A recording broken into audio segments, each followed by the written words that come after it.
In a competition announced by god Elora, the goddess of goodness, saves the princess 2 times from Tyrus, who tries to kill her both times. Elora uses a magic mirror to see who Tyrus's enemy is. The mirror reveals that Tyrus's wife is his enemy. Elora asks why, and time rewinds, showing that Nicole is in love with Louis. Tyrus secretly kills Nicole and marries Louise. Tyrus then takes Louis to a secret place and shows her the bloodline scepter and crown. Louise plans to steal the crown and scepter to stop Tyrus from becoming king. For that she uses Nicole's friend Boris. Boris is caught by pirates while taking the scepter and crown and sailing to Cobra Island. He teams up with the pirates to stay safe and escape. Tyrus sends many ships to find Boris in the sea. The animal fairy appears as the eagle god to eagle men in Eagle Ford Island.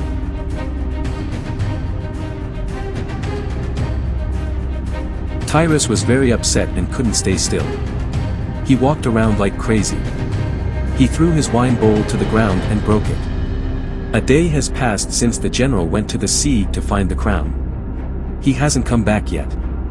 I was supposed to become king today, but that didn't happen. I can't be king without the crown, according to our laws. A sneaky little girl tricked me, he said angrily. The general came in and bowed. My lord, I'm sorry. We searched the sea all day but didn't find anyone, he said, scared. Idiot, you didn't search properly. Tyrus yelled. Don't stand in front of me, get out of here, he shouted angrily.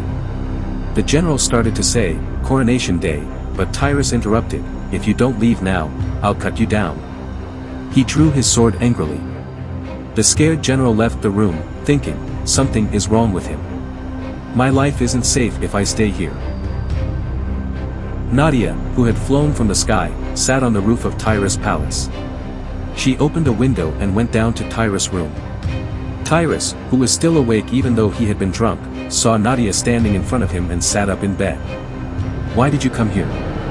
To make fun of me again, he asked. I didn't make fun of you. I tried to help. The plan didn't work, but that's not my fault, Nadia said in a calm voice. Tyrus thought it was useless to be angry at the fairy in front of him. Okay, why did you come, he asked. I came to give you some advice, she said. What advice? Tyrus asked. She said, first, try to become king. Then, you can find a way to kill the princess.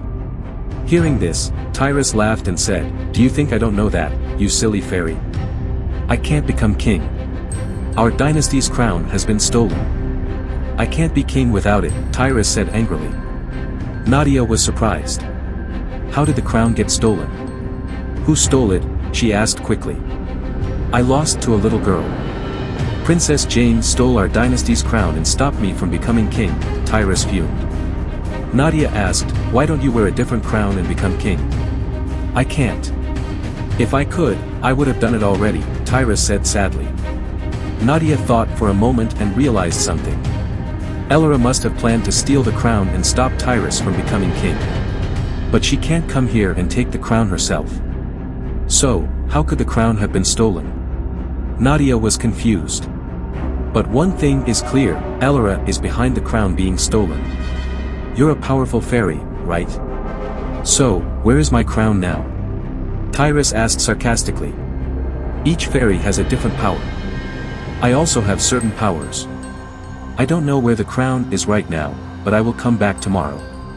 When I return, I will tell you who stole your crown and where it is, she said and left through the roof window. A fairy without any powers is here to help me, Tyrus said in disgust as he lay down on the bed feeling frustrated. On the ship sailing in the middle of the sea, the wind blew hard. The sails flapped in the wind. Boris was in a corner of the ship, scratching the floor with a knife and thinking deeply. A thief came near and asked, you are very clever. Somehow you saved us for now. What do you plan to do next? Boris replied, there's no plan for now. We can't escape and run across the ocean. We have to wait for a chance. If you go to Tyrus, they will kill us. If we don't take the treasure, he will kill us, said the thief, sounding hopeless. Boris looked at the sky without saying anything. The moon shone brightly among the stars. Boris sighed, wondering, what will happen next? Down below in the ship, Boris heard the sound of the slaves rowing the boat. A beautiful waterfall was flowing between two big rocks in the forest. Nadia came down from the sky near the rocks by the water.